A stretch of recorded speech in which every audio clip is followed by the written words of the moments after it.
Kami menggunakan model AI yang canggih untuk menciptakan dua pemikir intelektual. Seorang ateis, Hai, saya seorang ateis dan seorang yang percaya kepada Tuhan. Hai, saya percaya kepada Tuhan. Kami menempatkan kedua pemikir ini dalam debat tatap muka untuk menjawab salah satu pertanyaan paling menantang bagi umat manusia. Untuk menilai debat ini, kami memilih 5 model AI yang berbeda sebagai wasit untuk melihat argumen mana yang menurut mereka lebih kuat. Bergabunglah dengan kami dan berjanjilah untuk tidak curang. Jangan lewati video untuk melihat hasil akhirnya. Debat dimulai sekarang. Apakah keberadaan penderitaan dan kejahatan di dunia menyangkal keberadaan Tuhan? Ya, keberadaan penderitaan dan rasa sakit di dunia adalah salah satu argumen terkuat yang menentang keberadaan Tuhan. Jika ada Tuhan yang Maha Kuasa dan Maha Pengasih, mengapa Dia membiarkan anak-anak yang tidak bersalah mati kelaparan? Mengapa kanker ada? Mengapa gempa bumi dan tsunami menghancurkan keluarga-keluarga yang tidak bersalah? Saya tahu beberapa orang mengatakan penderitaan ini untuk menguji iman kita atau memberi kita kehendak bebas. Namun pembenaran ini tidak logis. Seorang ayah yang penyayang tidak akan pernah menyiksa anaknya untuk melihat seberapa besar mereka mencintainya. Tuhan yang Maha Kuasa dapat menciptakan dunia dengan kehendak bebas dan cinta, tetapi tanpa semua rasa sakit dan penderitaan yang tidak perlu ini. Ini seperti jika saya memiliki laboratorium yang penuh dengan tikus dan sengaja membiarkan mereka menderita dan mati hanya untuk melihat mana yang akan tetap setia kepada saya. Ini akan menjadi tidak etis bahkan untuk manusia biasa, apalagi Tuhan yang sempurna dan penuh kasih. Kami meminta beberapa model bahasa besar untuk memberi skor setiap respons dari 0 hingga 100 berdasarkan 10 kriteria ini. Skor yang diberikan model-model ini kepada respons pertama para ateis adalah sebagai berikut.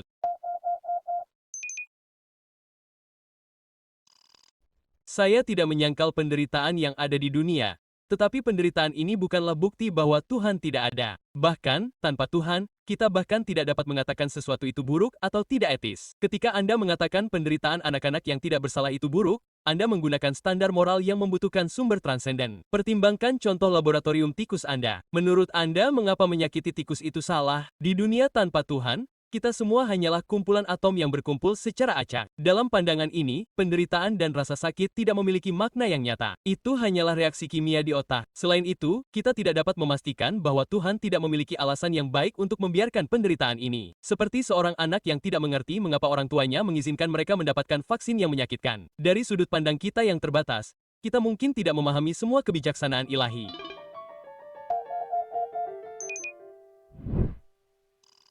Perbandingan Anda dengan pemberian vaksin kepada seorang anak memang menarik, tetapi ada perbedaan penting. Orang tua tahu bahwa vaksin itu penting untuk kesehatan anak dan rasa sakit jangka pendeknya mencegah penyakit berbahaya, tetapi ketika seorang anak meninggal karena kelaparan, apa kebaikan yang lebih besar?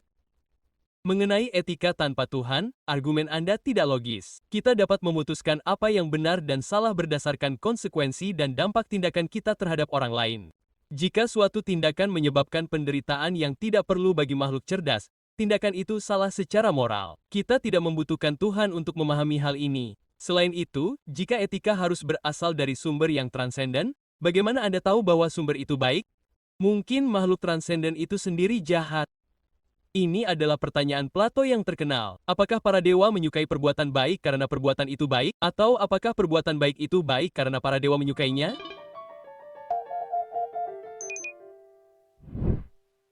Izinkan saya membahas poin terakhir Anda tentang dilema Plato. Saya percaya kebaikan dan Tuhan tidak dapat dipisahkan. Ini seperti menanyakan apakah sebuah lingkaran itu bulat karena memang bulat atau karena itulah definisi lingkaran. Tuhan adalah perwujudan kebaikan yang mutlak, jadi Dia tidak mungkin jahat. Mengenai contoh anak-anak yang kelaparan, memang benar kita tidak dapat melihat kebaikan yang lebih besar, tetapi itu tidak berarti kebaikan itu tidak ada. Anda menarik kesimpulan umum dari pengetahuan kita yang terbatas. Ini seperti seekor semut yang mengatakan bahwa karena ia tidak dapat memahami mengapa manusia menghancurkan sarangnya untuk membangun rumah sakit, maka tidak ada alasan yang baik tentang etika tanpa Tuhan. Masalahnya adalah Anda tidak dapat menjelaskan mengapa kita harus peduli dengan kesejahteraan orang lain di dunia yang materialistis. Mengapa penderitaan orang lain menjadi penting bagi saya? Ini menjadi sekadar preferensi pribadi, bukan kebenaran moral yang objektif.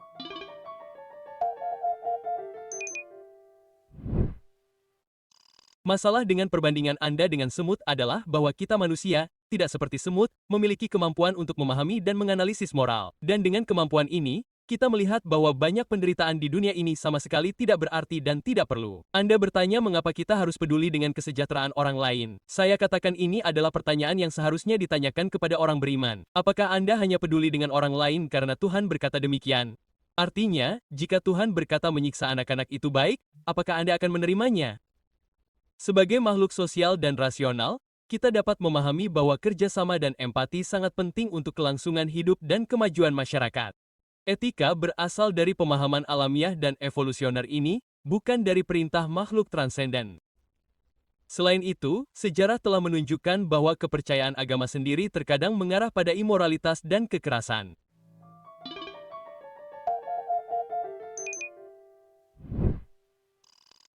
Argumen Anda tentang asal-usul etika secara sosial dan evolusioner memiliki masalah mendasar. Evolusi hanya dapat menjelaskan mengapa kita merasa tindakan tertentu benar atau salah, bukan apakah tindakan itu benar atau salah. Ini seperti mengatakan bahwa karena evolusi membuat kita menyukai rasa manis, makan permen adalah kebenaran moral.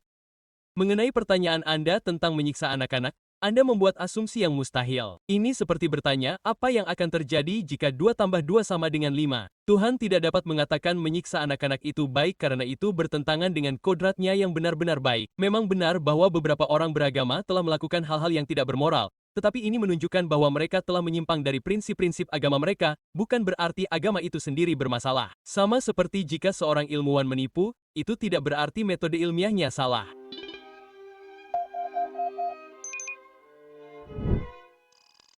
Menarik bahwa Anda mengatakan contoh penyiksaan anak yang saya berikan adalah asumsi yang mustahil karena Tuhan yang Anda bicarakan sedang membiarkan anak-anak menderita saat ini. Anda mengatakan bahwa Tuhan tidak dapat menganggap penyiksaan anak-anak sebagai hal yang baik karena itu bertentangan dengan kodratnya. Tetapi Tuhan yang sama ini membiarkan perang, kelaparan, dan penyakit menyiksa anak-anak. Contoh 2 plus 2 sama dengan 5 juga tidak akurat. Matematika adalah sistem logika dengan aturan yang jelas. Tetapi menurut Anda, etika bergantung pada kehendak Tuhan. Jadi, Anda seharusnya dapat menjelaskan mengapa Tuhan mengizinkan beberapa penderitaan tetapi tidak yang lain. Tentang evolusi, memang benar bahwa perasaan moral kita adalah produk evolusi, tetapi kita dapat memeriksa dan menyempurnakan perasaan ini dengan akal dan logika. Sama seperti sains yang dimulai dengan pengamatan sensorik, tetapi mencapai kebenaran objektif melalui logika dan eksperimen.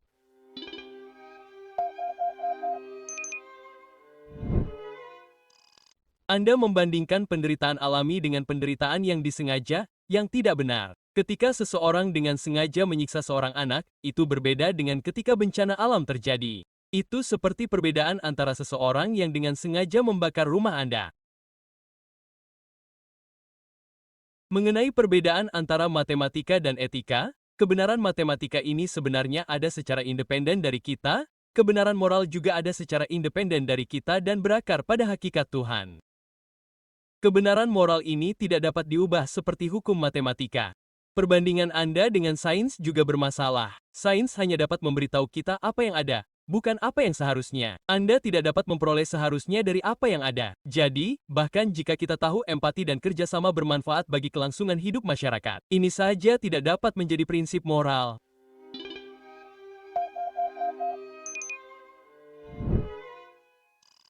Pembedaan yang Anda buat antara penderitaan alami dan yang disengaja sebenarnya bertentangan dengan keberadaan Tuhan. Karena jika ada Tuhan yang mengendalikan segalanya, semua penderitaan akan dianggap disengaja. Petir, gempa bumi, dan penyakit semuanya berada di bawah kendali Tuhan, dan Dia dapat mencegahnya, tetapi tidak melakukannya. Mengenai adalah, dan seharusnya, argumen Anda tidak logis. Kita dapat mencapai prinsip-prinsip etika dengan memahami konsekuensi dari tindakan kita dan mempertimbangkan tujuan-tujuan manusia yang umum seperti mengurangi penderitaan dan meningkatkan kesejahteraan. Ini seperti ketika kita mengetahui tujuan permainan catur, yaitu memenangkan permainan, kita dapat memahami langkah mana yang baik dan mana yang buruk. Klaim Anda bahwa etika tidak dapat diubah seperti matematika bertentangan dengan sejarah agama. Agama-agama yang berbeda dan bahkan satu agama dari waktu ke waktu memiliki interpretasi etika yang berbeda. Ini menunjukkan bahwa etika agama tidak tetap dan berubah seiring dengan masyarakat.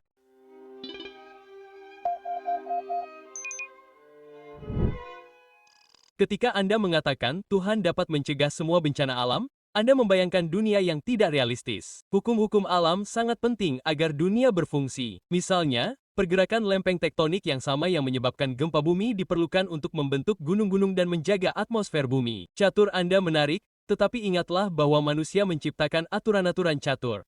Di dunia tanpa Tuhan, yang menentukan tujuan hidup, mengapa mengurangi penderitaan harus menjadi tujuan?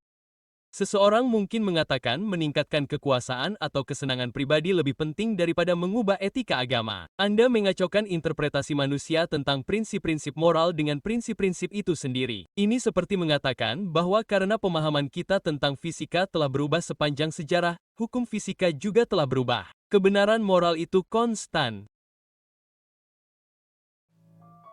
Pemahaman kita tentang kebenaran tersebutlah yang berkembang tentang perlunya hukum alam.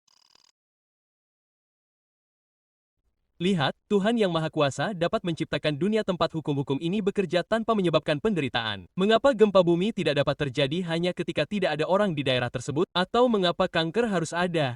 Mengenai tujuan hidup, ketiadaan Tuhan sebenarnya membuat kita bertanggung jawab untuk menentukan makna dan tujuan hidup kita sendiri. Dan sebagian besar manusia, terlepas dari agamanya, menyimpulkan bahwa mengurangi penderitaan dan meningkatkan kebahagiaan adalah tujuan yang lebih logis. Bahkan seseorang yang mengejar kekuasaan dan kesenangan pribadi ketika berpikir secara mendalam menyadari bahwa dalam masyarakat yang penuh dengan penderitaan, mereka juga tidak dapat mencapai keinginan mereka. Perbandingan Anda dengan fisika juga tidak akurat.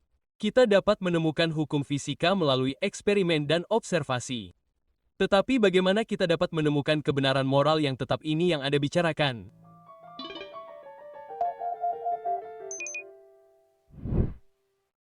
Anda telah mengajukan pertanyaan yang sangat bagus tentang menemukan kebenaran moral. Kita dapat mencapai kebenaran ini melalui kombinasi akal, intuisi moral, dan wahyu ilahi. Sama halnya dengan memahami realitas yang tidak hanya membutuhkan panca indera kita, tetapi juga akal dan logika. Namun, mari kita kembali ke hukum alam. Anda mengatakan Tuhan dapat menciptakan dunia tempat gempa bumi hanya terjadi di daerah yang tidak berpenghuni. Namun, ini berarti Tuhan harus terus-menerus mencampuri hukum alam. Ini seperti seorang programmer yang terus-menerus memodifikasi kodenya. Hasilnya adalah sistem yang tidak stabil dan tidak dapat diandalkan tentang makna kehidupan. Masalahnya adalah bahwa dalam dunia yang acak dan tanpa tujuan, bahkan kesimpulan logis yang Anda sebutkan hanyalah ilusi evolusi.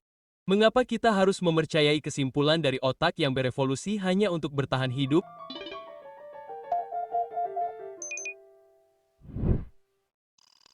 Perbandingan pemrograman Anda menarik, tetapi seorang programmer yang baik merancang sistem mereka sejak awal sehingga tidak memerlukan modifikasi terus-menerus.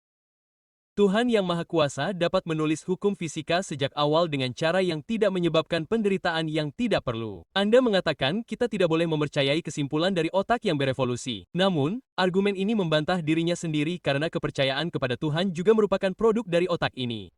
Bagaimana kita bisa mempercayai pemahaman kita tentang Tuhan dan wahyu jika menurut Anda kita tidak bisa mempercayai otak kita tentang kombinasi akal, intuisi, dan wahyu? Masalahnya adalah wahyu yang berbeda mengatakan hal-hal yang bertentangan. Mana yang harus kita percayai? Setidaknya dalam sains, kita dapat mencapai kesepakatan melalui eksperimen dan observasi. Namun, dengan wahyu, setiap orang memiliki klaimnya sendiri dan tidak ada cara untuk memverifikasinya.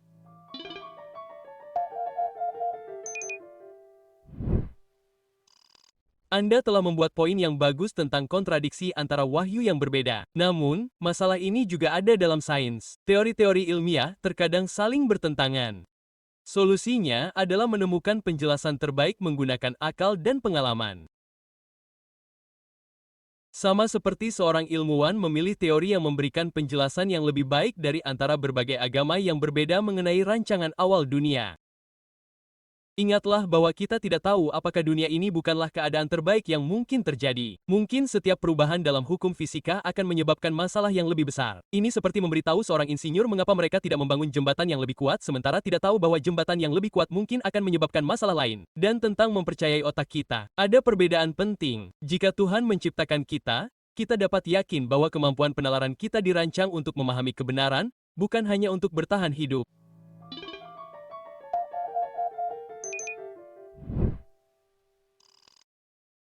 Perbandingan Anda antara teori ilmiah dan wahyu agama tidak akurat. Teori ilmiah dapat diuji dan dipalsukan, tetapi klaim agama tidak. Ketika sebuah teori ilmiah tidak sesuai dengan bukti, para ilmuwan membuangnya. Tetapi ketika sebuah keyakinan agama tidak sesuai dengan kenyataan, biasanya itu dibenarkan. Atau mereka mengatakan cara Tuhan itu misterius. Argumen Anda tentang dunia terbaik juga bermasalah. Anda mengatakan ini mungkin keadaan terbaik, tetapi Tuhan yang Maha Kuasa dapat mengatasi keterbatasan apapun.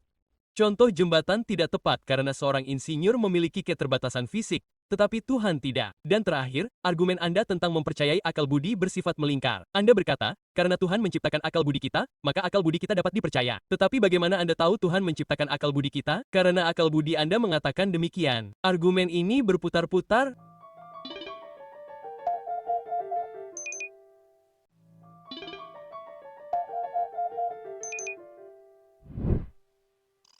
Teori evolusi hanya menjelaskan bagaimana spesies yang berbeda berasal dari satu sama lain. Teori ini tidak dapat menjelaskan mengapa sesuatu ada atau mengapa hukum fisika begitu tepat sehingga kehidupan menjadi mungkin.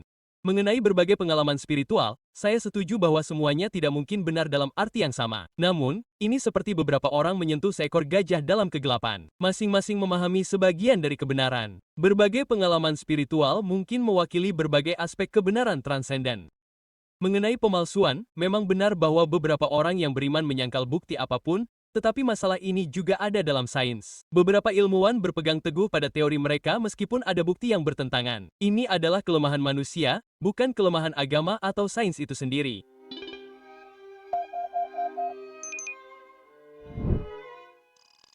Perbandingan Anda antara kisah gajah dan pengalaman religius bermasalah. Dalam cerita ini, ada seekor gajah sungguhan yang disentuh semua orang. Namun, dengan klaim agama, pertama-tama Anda perlu membuktikan bahwa benar-benar ada sesuatu yang bisa disentuh. Mengenai penyempurnaan hukum fisika, ada dua masalah. Pertama, kita tidak tahu seberapa tepat pengaturan ini sebenarnya. Mungkin kehidupan dapat terbentuk dalam kondisi yang sangat berbeda. Kedua, bahkan jika pengaturan ini tepat, teori multisemesta dapat menjelaskannya. Di antara alam semesta tak terbatas dengan hukum yang berbeda, kita secara alami hidup di alam semesta yang memungkinkan adanya kehidupan. Dan terakhir, memang benar bahwa beberapa ilmuwan berpegang teguh pada teori yang salah, tetapi pada akhirnya komunitas ilmiah mencapai konsensus melalui bukti dan eksperimen. Namun, dalam agama, tidak ada cara objektif untuk menyelesaikan perselisihan.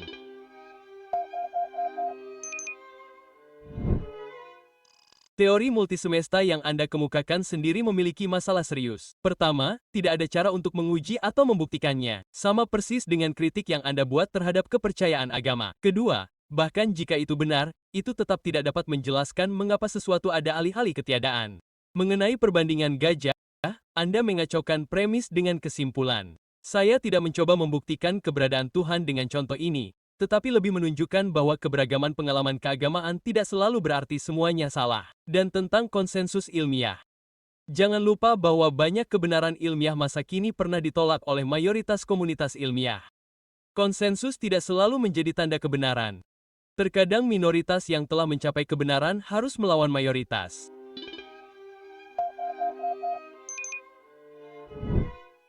Memang benar bahwa teori multisemesta tidak dapat diuji secara langsung, tetapi teori ini memiliki perbedaan penting dari klaim agama. Teori ini mengikuti hukum fisika yang kita ketahui, bukan dari pengalaman pribadi atau teks kuno. Ini seperti ketika kita memecahkan persamaan Einstein dan menemukan lubang hitam, meskipun kita tidak dapat mengamatinya secara langsung mengenai mengapa ada sesuatu dan bukan tidak ada apa-apa, pertanyaan filosofis ini juga ada untuk teisme.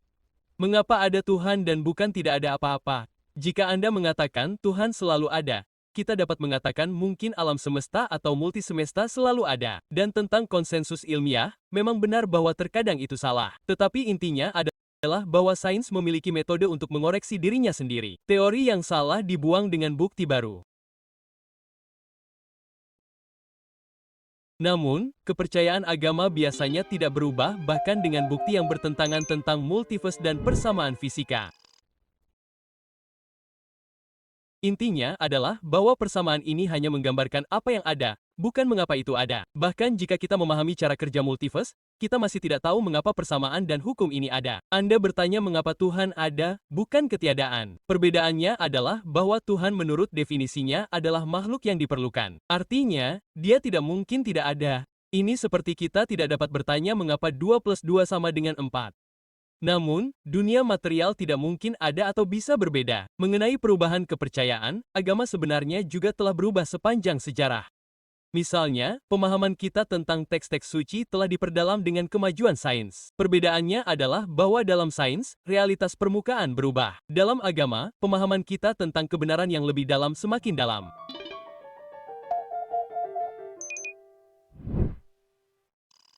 Klaim bahwa Tuhan adalah makhluk yang diperlukan itu sendiri merupakan asumsi yang tidak berdasar. Itu hanya permainan kata. Anda mendefinisikan Tuhan sebagai sesuatu yang diperlukan, lalu berkata bahwa karena itu dia pasti ada.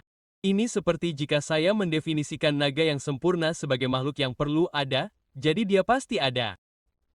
Perbandingan Anda dengan 2 plus 2 sama dengan 4 juga tidak akurat. Ini adalah kebenaran logis yang mengikuti definisi angka. Namun, keberadaan Tuhan adalah klaim eksistensial tentang realitas eksternal. Anda tidak dapat membuktikan keberadaan sesuatu di dunia nyata hanya melalui definisi dan logika. Mengenai perubahan pemahaman agama, inilah kelemahan agama. Ketika sains membuktikan sesuatu yang bertentangan dengan kepercayaan agama, para penganut menafsirkan teks suci agar sesuai dengan sains. Ini menunjukkan bahwa sumber pengetahuan kita yang sebenarnya adalah sains, bukan agama.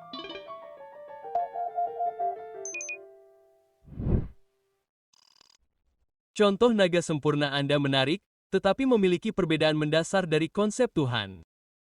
Tuhan sebagai sumber keberadaan dan penyebab pertama secara logis haruslah perlu, jika tidak, kita akan mencapai regresi tak terbatas. Ini seperti perbedaan antara bilangan real dan imajiner. Bilangan real diperlukan menurut definisinya, tetapi naga adalah makhluk kontingen dalam penafsiran teks agama. Ini belum tentu merupakan kelemahan. Sains juga menafsirkan teori lama dengan data baru. Misalnya, ketika relativitas muncul, pemahaman kita tentang waktu dan ruang berubah total. Ini menunjukkan bahwa kebenaran lebih kompleks daripada pemahaman awal kita. Dan terakhir, sains tidak dapat menjawab semua pertanyaan kita. Misalnya, sains tidak dapat memberitahu kita mengapa kita harus hidup secara etis atau apa makna hidup ini. Pertanyaan-pertanyaan ini berada di luar cakupan sains.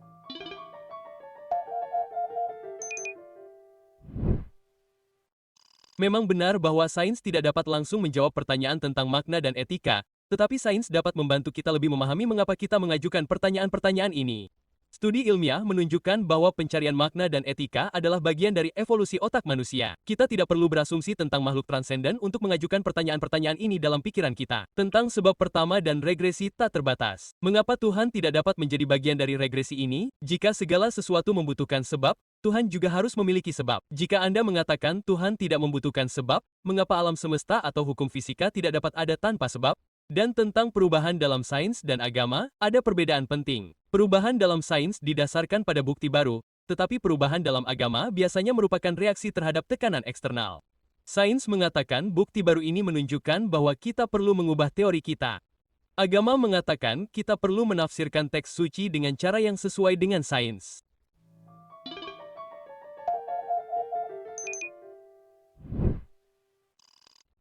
Poin yang Anda kemukakan tentang evolusi otak dan pencarian makna adalah pedang bermata dua. Jika otak kita adalah produk evolusi dan dirancang hanya untuk bertahan hidup, bagaimana kita bisa mempercayai penalaran ilmiah dan logis kita? Mungkin kepercayaan pada materialisme juga hanya adaptasi evolusioner. Mengenai penyebab pertama, masalahnya adalah bahwa dunia material memiliki karakteristik makhluk kontingen seperti perubahan, keterbatasan, dan ketergantungan pada waktu dan ruang. Tetapi Tuhan sebagai makhluk non-material tidak memiliki keterbatasan ini. Ini seperti perbedaan antara angka dan objek fisik. Angka 2 tidak membutuhkan penyebab, tetapi 2 apel membutuhkan penyebab. Dan tentang perubahan dalam agama, saya setuju bahwa terkadang perubahan ini berada di bawah tekanan eksternal. Tetapi ini menunjukkan bahwa agama dapat menyesuaikan diri dengan kebenaran, bukan berarti agama sepenuhnya salah.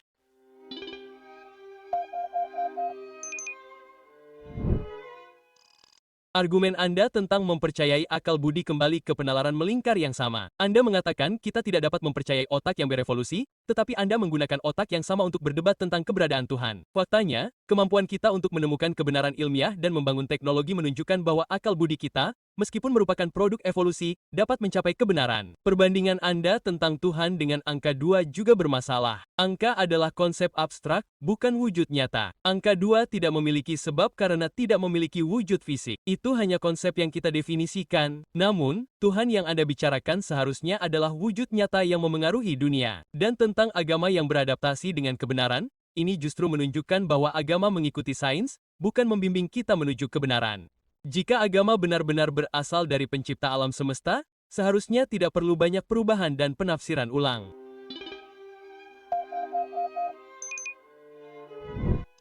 Anda telah mengemukakan poin halus tentang agama sebagai pengikut, tetapi mungkin ini adalah bagian dari rencana ilahi agar pemahaman kita tentang kebenaran semakin dalam secara bertahap. Sama seperti guru yang baik tidak memberitahu siswa semuanya sekaligus, tetapi membiarkan mereka menemukannya sendiri. Tentang perbedaan antara konsep abstrak dan wujud nyata, saya setuju keduanya berbeda. Namun, perbedaan ini menunjukkan bahwa Tuhan pasti berada di luar materi. Jika Tuhan adalah wujud material, semua masalah yang Anda sebutkan akan benar. Namun, Tuhan, seperti hukum logika dan matematika, bersifat abstrak dan nyata. Mengenai kepercayaan pada akal, saya tidak mengatakan kita tidak bisa mempercayai akal. Maksud saya, tanpa Tuhan, kita tidak bisa menjelaskan mengapa akal kita selaras dengan kenyataan. Keselarasan ini sendiri merupakan tanda rancangan cerdas.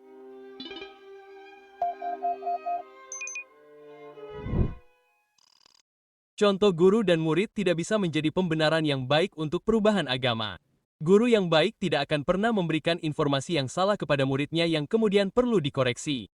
Namun, teks-teks suci penuh dengan klaim ilmiah yang salah yang kemudian perlu ditafsirkan ulang tentang Tuhan yang abstrak dan nyata.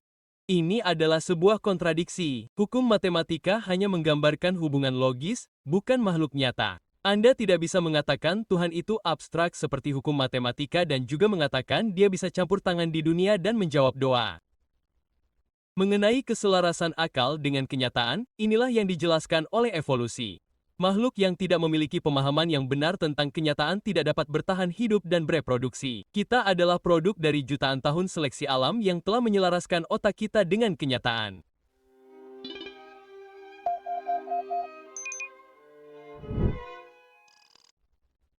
Penjelasan evolusi Anda tentang keselarasan akal dan kenyataan tidak lengkap. Seleksi alam hanya dapat menjelaskan mengapa kita dapat memahami hal-hal yang diperlukan untuk bertahan hidup. Tetapi mengapa kita dapat memahami konsep-konsep abstrak seperti matematika tingkat lanjut atau filsafat, kemampuan-kemampuan ini tidak esensial bagi kelangsungan hidup kita. Mengenai kontradiksi antara yang abstrak dan yang nyata, ini bukanlah sebuah kontradiksi. Tuhan dapat berada di luar materi, tetapi berinteraksi dengan dunia material, sama seperti pikiran kita, yang non-materi, dapat memengaruhi tubuh fisik kita. Mengenai kesalahan-kesalahan ilmiah dalam teks-teks suci, kita harus mempertimbangkan bahwa tujuan dari teks-teks ini adalah bimbingan spiritual, bukan pendidikan ilmiah. Jika teks-teks ini ditulis dalam bahasa ilmiah yang tepat seperti saat ini, teks-teks ini tidak akan dapat dipahami oleh pembaca aslinya.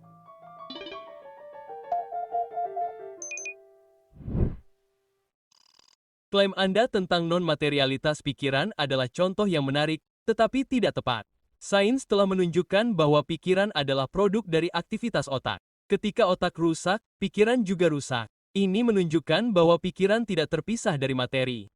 Mengenai kemampuan-kemampuan abstrak seperti matematika, kemampuan-kemampuan ini adalah produk sampingan dari evolusi otak kita yang kompleks. Otak yang berevolusi untuk memecahkan masalah-masalah kelangsungan hidup dapat mengembangkan kemampuan-kemampuan ini sebagai fungsi sekunder. Sama seperti sayap yang pertama kali berevolusi untuk mengatur suhu dan kemudian digunakan untuk terbang. Mengenai teks-teks suci, jika memang benar-benar datang dari pencipta alam semesta, mereka bisa saja mengungkapkan kebenaran ilmiah dengan bahasa yang sederhana. Misalnya, alih-alih mengatakan bumi itu datar, mereka bisa saja mengatakan bumi itu bulat. Hal ini tidak memerlukan bahasa ilmiah yang rumit.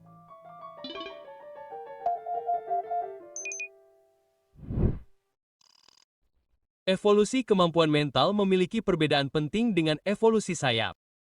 Sayap menunjukkan perubahan bertahap dari satu fungsi fisik ke fungsi fisik lainnya. Namun, kesenjangan antara pemahaman fisik sederhana dan pemahaman konsep abstrak seperti matematika dan filsafat jauh lebih besar. Mengenai hubungan antara otak dan pikiran, memang benar bahwa kerusakan otak memengaruhi pikiran, tetapi ini tidak serta-merta menunjukkan bahwa pikiran sama dengan otak. Mirip dengan bagaimana kerusakan antena memengaruhi kualitas televisi, tetapi ini tidak berarti gambar televisi adalah antena. Mengenai teks-teks suci, bayangkan jika Tuhan Tuhan mengatakan bumi itu bulat. Orang-orang pada masa itu yang hanya melihat permukaan bumi yang datar mungkin akan menolak pernyataan ini dan mengabaikan seluruh pesan spiritual dari teks tersebut. Terkadang, bahkan kebenaran sederhana pun membutuhkan konteks budaya yang sesuai.